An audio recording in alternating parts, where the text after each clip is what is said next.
Obama's back in the news. She's obsessing over race again. I know you're shocked. Shocked. Here's a little bit of that from the Storehouse and Friends podcast this past Sunday. Top 54. If I hear of someone whose fashion that I like and I know that they're a person of color, I try to make it a point. But the clothes have to be available. You know, I think we can all do some work to think about that balance in our wardrobes, you know. What does our closet look like and who's in it? Megyn Kelly is not holding back after a Michelle Obama quote started resurfacing online again. And this time, it's going viral fast. Some people are calling it outright racist, while others argue the clip is being twisted and taken out of context. So what did Michelle actually say? Where did the quote come from? And why is it suddenly showing up everywhere again? Stick around, because once you hear the full quote, you'll understand why everyone is debating it. And then we live in a culture where people with power prey on fear to get more power. Again, she's talking about very clearly demonization of black people by white people so they can get more power. She's talking about Trump. I want to make you all afraid of each other. How does he do that? How? She really needs to take a hard look at the Democratic Party, which is obsessed with skin color. If you're enjoying this, please subscribe to the channel. It helps more than you might realize. Michelle Obama has a way of turning everyday decisions into public lessons. And this time, she focused that spotlight on something most people see as simple and personal: what you choose to wear. Yeah. Don't you think, Britt, like the average person is just, do I like this or don't? No one's thinking about the skin color of the designer. Like, that's such a weird thing to ask us to focus on. And in that way, clothing is very meritocratic. It just screams privileged. I don't have time, or I'm not privileged enough to have time to go and find out exactly what melanin type was a part of constructing my jeans. I just buy jeans because they look good. American Eagle. The reaction was immediate and loud, because she didn't just praise a few designers she likes or talk about her personal style. She presented it as something people were expected to follow. From, your time in the White House, okay, I don't care about skin color or how we pray or how we love. We're all the same. What keeps us from seeing that is fear, right? I don't know you. You're different. She's very clearly talking about how white people view black people. So I've got to be afraid of you, and I have to make sure you don't come into my space. Okay, if anything, what we're seeing on college campuses and elsewhere right now are Black affinity groups or Hispanic affinity groups into which... She suggested that people should actively make sure their wardrobes include designs from Black creators and other underrepresented designers, almost as if a closet is supposed to double as a social responsibility checklist. While the intention may have been to encourage diversity in fashion, the way it was delivered quickly sparked debate. And Megyn Kelly didn't waste any time explaining why she sees this mindset as a problem. Reminding people that we're normal people. Yes, we're Black, but we bleed red and we love red, white, and blue. Oh my God. Everyone knows that. You don't have to keep reminding us that you're Black. Just like your friend Karine Jean-Pierre, you don't have to work it into every single conversation, and also raise it as a way of saying the country's racist. We're normal, even though we're Black. Meanwhile, Megyn's response was a firm rejection of the idea, not because she questions the talent of Black designers, but because she views Michelle Obama's framing as forcing race into areas where it doesn't need to be. Or somehow you've fallen down on your inclusive whatever duties. Do you do that, Will? I'm sure when you got dressed today, did you look into Patagonia? Like what is the color, the skin color of those behind the brand? Oh yeah, if they're not white, I won't buy it. Yeah, it has to be from white people. But it's imperative. Yeah. What ridiculous. They say there's all these race issues in America, and racism is the biggest issue, and we have to fight against these things. And you have the most famous people in America. The suggestion feels less like a friendly tip and more like a moral rule, implying that everyday people should organize their lives, even their personal style, around an identity-based agenda. For Megyn, that's what makes the take feel so out of touch. It assumes the average person shops like a wealthy activist with a personal stylist, not like a normal person just trying to find something affordable that fits, lasts, and works for everyday life. It's a worldview that simply doesn't line up with reality. The first point Megyn really drives home is the obsession with race as the default way to judge even the most ordinary choices. There's a huge difference between saying, I found a talented designer and wanted to share them with you, and saying, you should intentionally fill your closet based on the racial identity of the people behind the brands. One is a genuine recommendation rooted in appreciation. The other is a directive that pushes people into thinking in categories. Megyn argues this mindset is harmful because it trains people to filter everything through identity first. So here she is, she's promoting this fashion book that she's doing, which is such a joke. This is like me doing a book on basketball. Like, Michelle Obama is not a fashion icon, no matter what Anna Wintour tried to tell us. That's obvious. No one's inspired by her fashion at all. She knows nothing about fashion, same as I know nothing about sports, okay? That some of us just need to admit our weaknesses. But we have to go along with this. She's out there lecturing us on wokeness and America and fashion. Okay, and here's the latest offering as she sits down with Stephen Colbert. When everyday choices, from shoes to sweaters, are run through a racial checklist, things like quality, creativity, or even basic usefulness stop being the priority. What matters instead is whether the item meets some outside standard. In that way, public figures can unintentionally teach people to see divisions where none need to exist. From there, the conversation moves to the wider social impact of this kind of messaging. Megyn points out that when highly visible figures constantly inject race into ordinary discussions, it often produces the opposite effect of what's intended. Rather than encouraging understanding or unity, it creates tension, making people feel defensive before any real disagreement even starts. People begin to expect judgment in even the smallest choices. Megyn also emphasizes the real-world realities of shopping for most Americans, which makes Michelle Obama's suggestion feel completely disconnected. People shop with real limits, budgets, availability, time, comfort, workplace dress codes, school rules, and even what's appropriate for the season. Most people are simply buying what works, what they can afford, and what will actually last. Yeah. Don't you think, Britt, like the average person is just, do I like this or don't? No one's thinking about the skin color of the designer.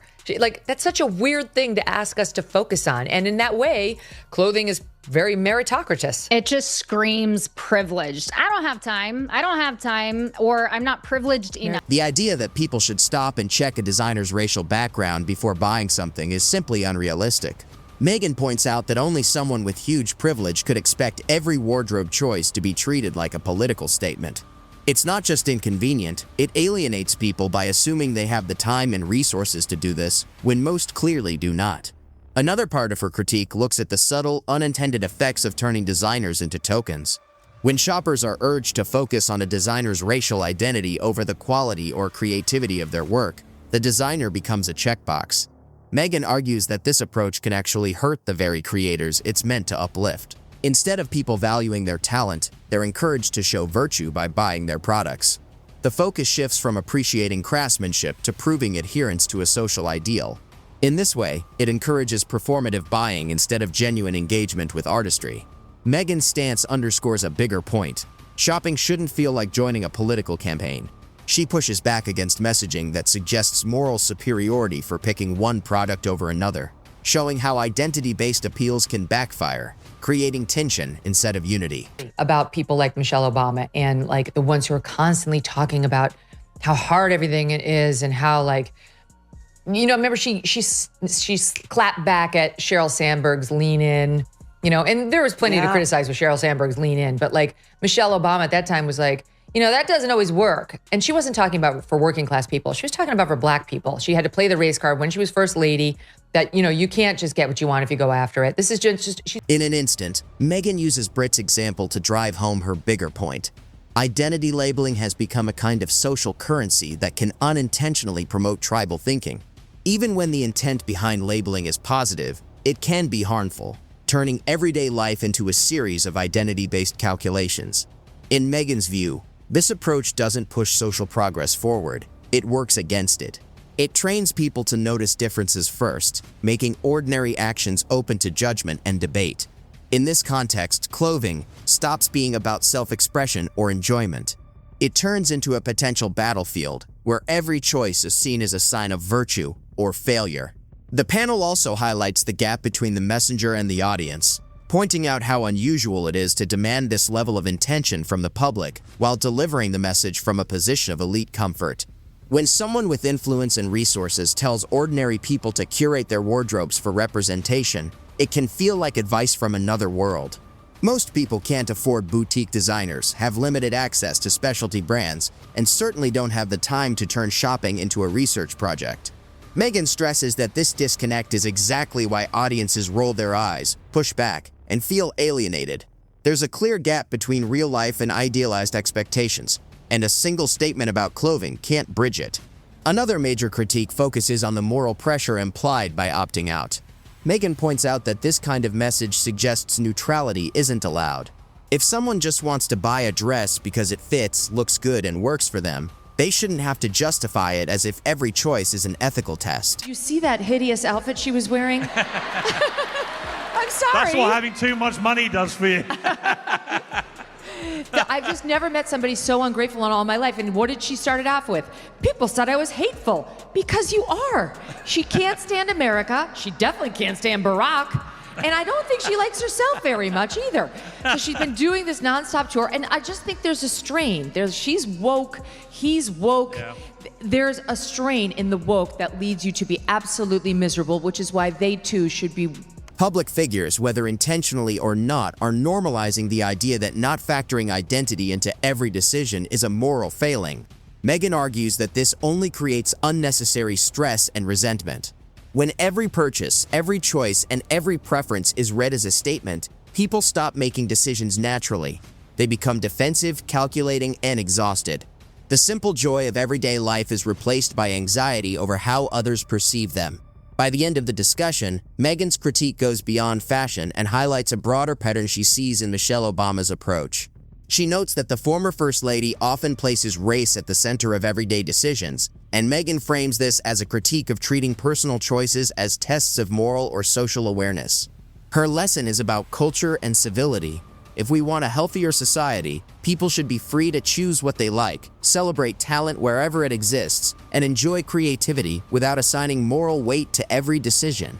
When purchases are treated as proof of virtue, society grows more cynical, more defensive, and less willing to connect with one another as humans rather than representatives of categories. You know, you need a Maureen Callahan, or dare I say, an MK. You need somebody who's living a great life, getting after it, putting points on the board, and not spending too much of their time navel gazing into how I don't have a tail. It's really sad, right? Like, that's her. She's an Eeyore. And it is, I think, her depression. And she's not somebody we should be seeking guidance or enlightenment from. The danger, Megyn stresses, isn't in supporting diverse creators. It's in treating personal choices as if they must be turned into public performances. The panel circles back to the wider consequences of this mindset. Asking people to constantly evaluate their wardrobes through the lens of identity doesn't create unity or understanding. Instead, it breeds suspicion, defensiveness, and division. When public figures model this behavior, they unintentionally make it harder for people to relate to one another naturally. In the end, Megyn's point is clear. Michelle Obama's wardrobe suggestion highlights a bigger issue. It shows how identity-first thinking, when enforced as a moral standard, can backfire. This critique isn't about supporting underrepresented talent or celebrating creativity. It's about refusing to turn every personal choice into an ethical obligation. Megyn emphasizes that life shouldn't be reduced to identity math. People should be free to shop, appreciate creativity, and make choices without constant judgment. Talent should be valued for its own sake, and purchases should be guided by preference, practicality, and admiration, not by fear of failing a moral test. We haven't lived up to their high standards, and we're essentially being called racist.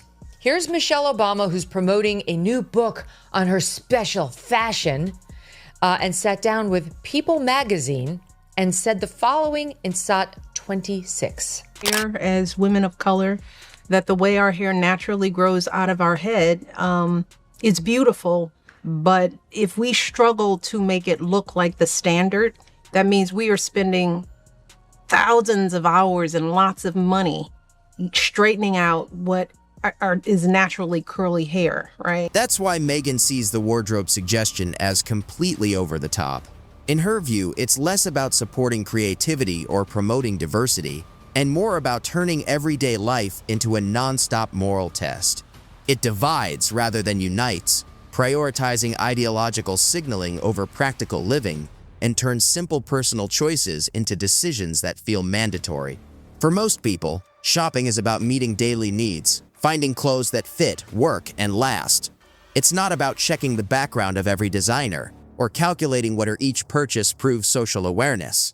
When a public figure presents these decisions as a measure of virtue, it adds pressure, sparks resentment, and creates needless division, pushing people to overthink choices that should be simple. Megyn argues that a healthier, more functional culture comes from letting people focus on quality, creativity, and personal preference.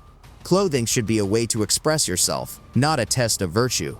People should be trusted to make choices based on taste, practicality, and genuine appreciation, without navigating a constant hierarchy of identity categories. This approach lets culture grow naturally and brings back personal freedom and joy to even the simplest acts, like picking out what to wear.